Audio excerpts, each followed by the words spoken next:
Hello guys, welcome back my YouTube channel. तो guys, कैसे हो आप सब लोग? आई होप आप सब ठीक ही होंगे। सो गाइस, आज का विषय है हमारा कर्मों का लेखा जोखा क्या है।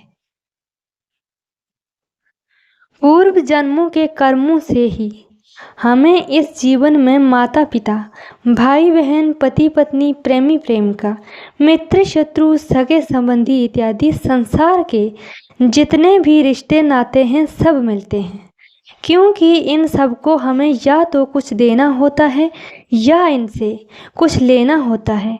वैसे ही संतान के रूप में हमारा ही कोई पूर्व जन्म का संबंधी ही आकर जन्म लेता है, जिसे शास्त्रों में 4 प्रकार से बताया गया है। पहला, ऋणानुबंध पुत्र।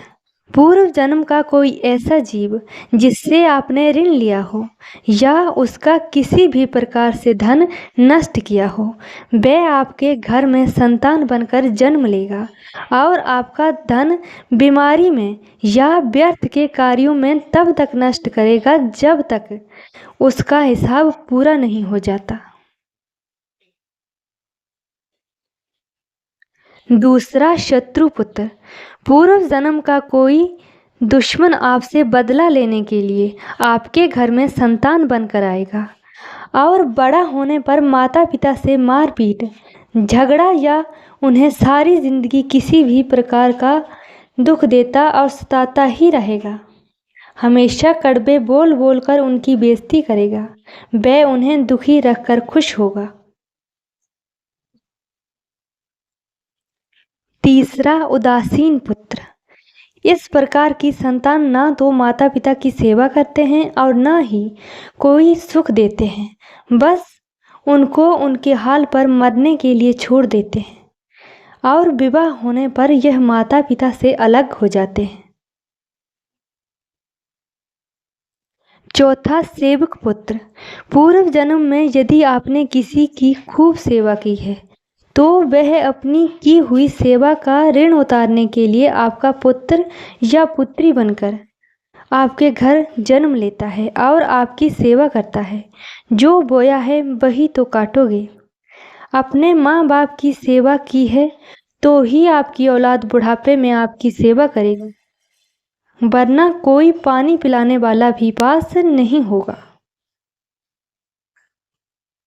आप यह ना समझें कि यह बातें सिर्फ मनुष्य पर ही लागू होती हैं। इन 4 प्रकार में से कोई सा जीव भी आ सकता है। जैसे आपने किसी गाय की निस्वार्थ भाव से सेवा की है तो वह पुत्र या पुत्री बनकर आ सकती है। यदि आपने गाय को स्वार्थवश पाल कर उसे दूध देना बंद करने के पश्चात घर से निकाल दिया तो वह ऋणानुबंध पुत्र या पुत्री बनकर जन्म लेगी। यदि आपने किसी निरपराध जीव को सताया है तो वह आपके जीवन में शत्रु बनकर आएगा और आपसे बदला लेगा। इसलिए जीवन में कभी भी किसी का बुरा ना करें, क्योंकि प्रकृति का नियम है कि आप जो भी करोगे उसे वह आपको इस जन्म या अगले जन्म 100 गुना वापस करके देगी। इसलिए जितना हो सके सत्कर्म करो।